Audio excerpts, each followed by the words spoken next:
is my second article on Pope Francis as being the Antichrist Pope. My first article and video online about 2 years ago is entitled, quote, Pope Francis, the Anti-Pope of History, with a question mark, unquote. I used a question mark at that time because I was exploring the possibility that he was an anti-pope.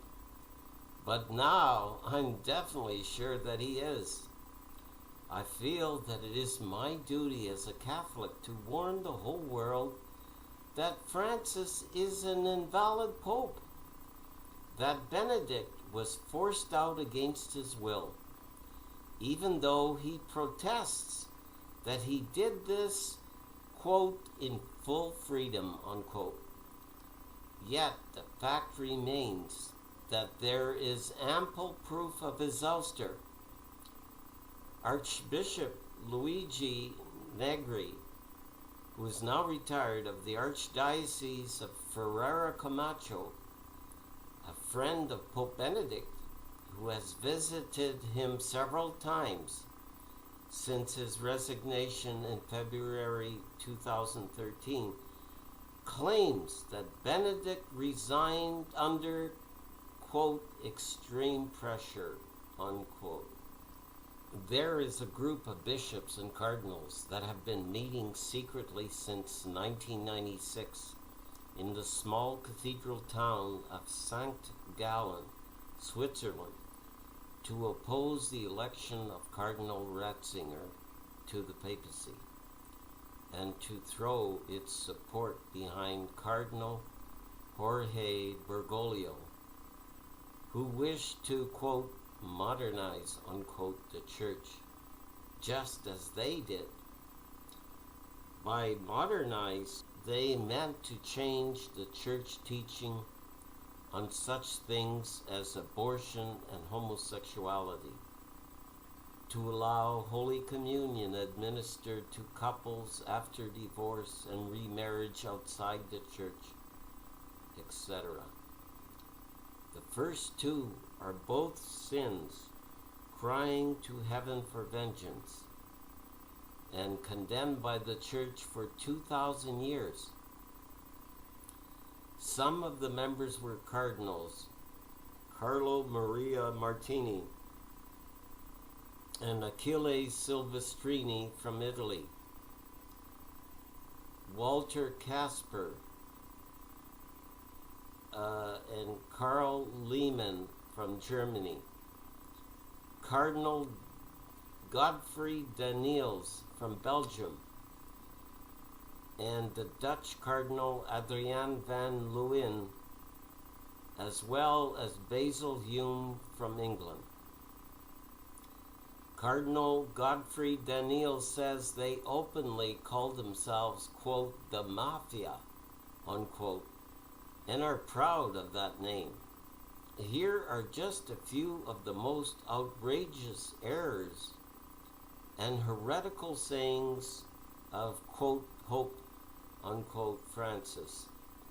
On May 22nd, 2013, Francis said, atheists who do good are redeemed, so you don't have to believe in God to be saved. On June 15, 2013, when we sin, we look for Jesus Christ and say, this is your sin, and I will sin again. And Jesus likes that because it was his mission to become the sinner for us, unquote. He, like Martin Luther, encourages people to sin. On September 11, 2013, Francis appears to say the Virgin Mary had, quote, defects, unquote. Quote, the Church and the Virgin Mary are mothers. All mothers have defects. We all have defects. But when we speak of our mother's defects, we gloss over them. This is a denial of the Church's doctrine of perpetual sinlessness of the Virgin Mary. On October 1st, 2013, Francis said, quote, proselytism is solemn nonsense. It makes no sense whatsoever. This contradicts what Jesus said about go forward, making disciples of all nations.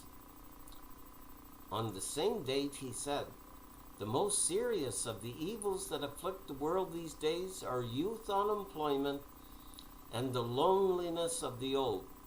Oh, really? What about actually committing mortal sins?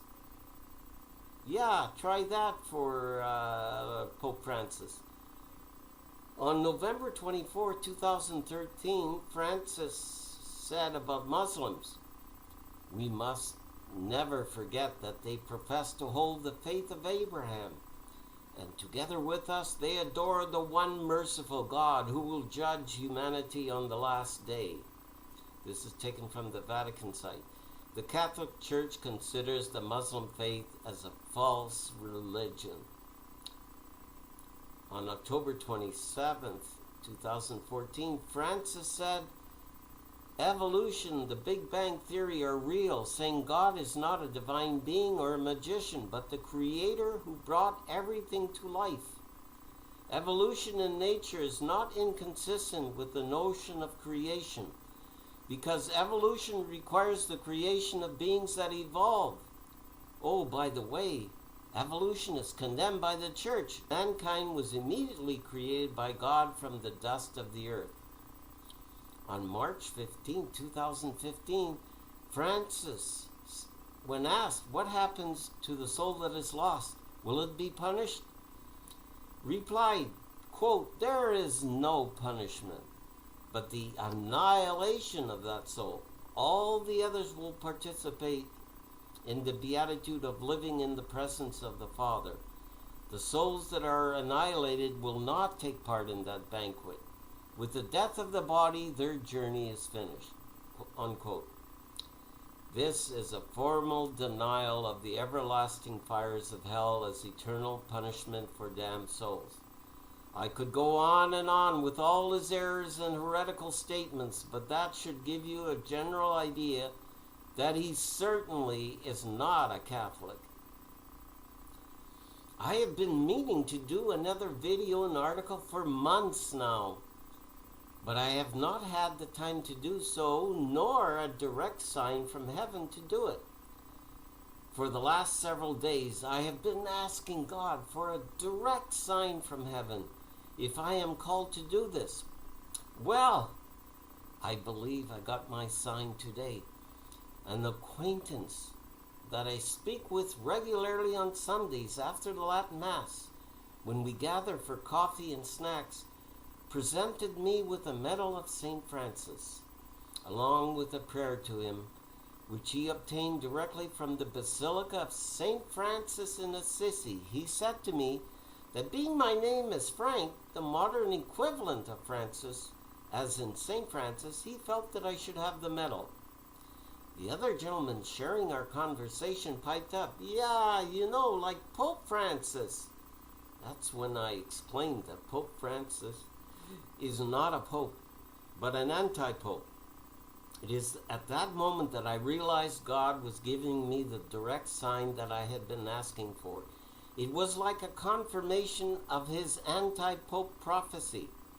Later, when I got home and I was thinking about the direct sign from heaven, the thought came to me that Our Lady in her messages at Bayside, New York, had said that, quote, the laity must go forward to save her son's church. This is a second sign from God to expose the anti-pope in the Vatican. St. Francis, as far as I know, only gave one prophecy and is the only person who predicted a future non-canonically elected pope. Shortly before his death, St. Francis of Assisi called together the friars of his order and detailed the prophecy of what was to come upon the church in the latter days. Quote, the time is fast approaching in which there will be great trials and afflictions, perplexities and dissensions, both spiritual and temporal, will abound. The charity of many will grow cold, and the malice of the wicked will increase. The devils will have unusual power. The immaculate purity of our order and of others will be so much obscured that there will be very few Christians who will obey the true sovereign pontiff, meaning Benedict XVI, I presume, and the Roman Church with loyal hearts and perfect charity. At the time of this tribulation, a man not canonically elected will be raised to the pontificate, who by his cunning will endeavor to draw many into error and death. Then scandals will be multiplied, our order will be divided, and many others will be entirely destroyed, because they will consent to error instead of opposing it. There will be such diversity of opinions and schisms among the people, the religious and the clergy, that except those days were shortened according to the words of the gospel, even the elect would be led into error, were they not specially guided amid such great confusion by the immense mercy of God.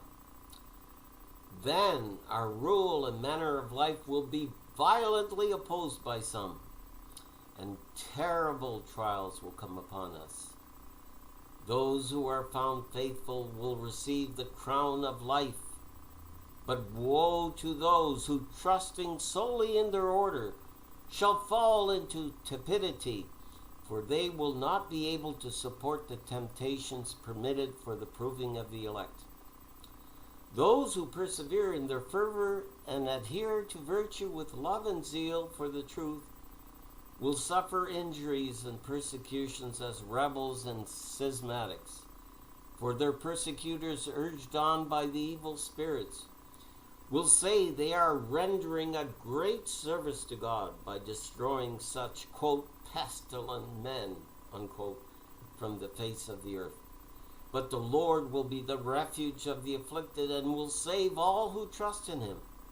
And in order to be like their head, Christ, these the elect will act with confidence, and by their death will purchase for themselves eternal life, choosing to obey God rather than man.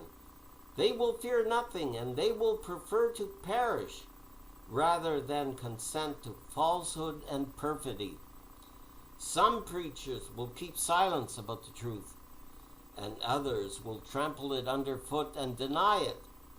Sanctity of life will be held in derision even by those who outwardly profess it.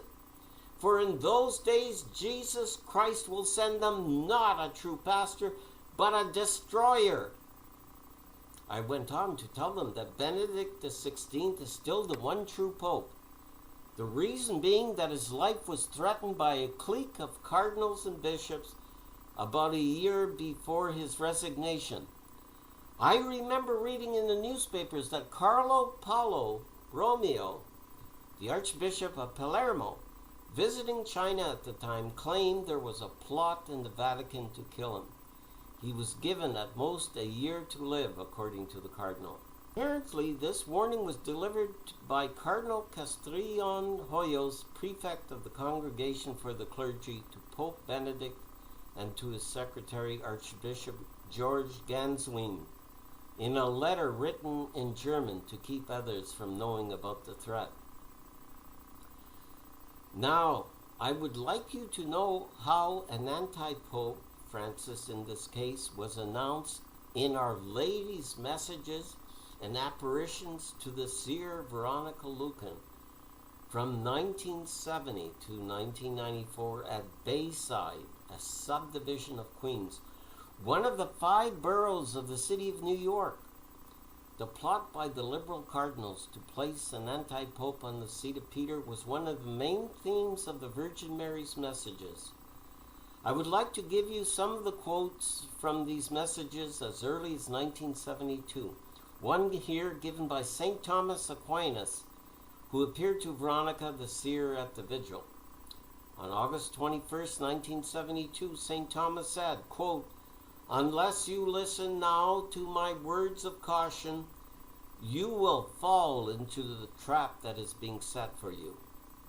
The enemy is within the house of God. He will seek to remove your vicar from among you, and when he does, he will place a man of dark secrets, the anti-pope, upon the seat of Peter. On September 9th, 1972, Our Lady herself delivered this message, quote, "Those in my son's house now receive final warning that they will not remove our vicar from the holy house of God. For to do so will set in motion the advent of the anti-pope into your house. You will not defile my son in this manner." End quote. On March 18th, 1972, St. Pius X, the great foe of modernism, said, "But one, the anti-pope, will be entered into the house of God, and woe to man when he places him upon the seat of Peter. For then the great day of the Lord shall be at hand." Unquote. On May 30th, 1974, St. Peter said this, "Defend your vicar from those who seek to dethrone him, and place upon the seat of Peter one who is of dark secrets, an enemy agent from the abyss." Unquote. On September 7th, 1977, Our Lady said, "Pray for your bishops, pray for your cardinals, and pray for the Holy Father in Rome, who is under great attack. His constitution cannot stand much longer. My children, it will be the greatest of trials to you when he is removed, for you will have in Rome then a full capitulation to an Antichrist Pope." On the 14th of April, 1973, a demon from hell said, quote, "I will sit upon the throne of Peter, and I will destroy the Church of God." Unquote. On August the 5th, 1972, St. Peter said, quote, "You will not set up the machinery for the entrance of Satan's agent upon the seat of Peter. For when you do, you have reached the beginning of the end." Unquote. On July 1st, 1973, Our Lady said, "You must warn your vicar. He must not leave Rome. The seat of Peter must not be vacated, for the one of dark secrets will enter upon it.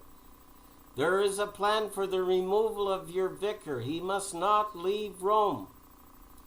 On April 10th, 1976, Our Lady said, quote, "You must join, Veronica, with other voice boxes of the world in defense of your vicar, your Holy Father upon earth, or you will all shed tears of great sorrow when they remove him from among you and seat upon the throne of Peter one who is an anti-pope, a man of dark secrets."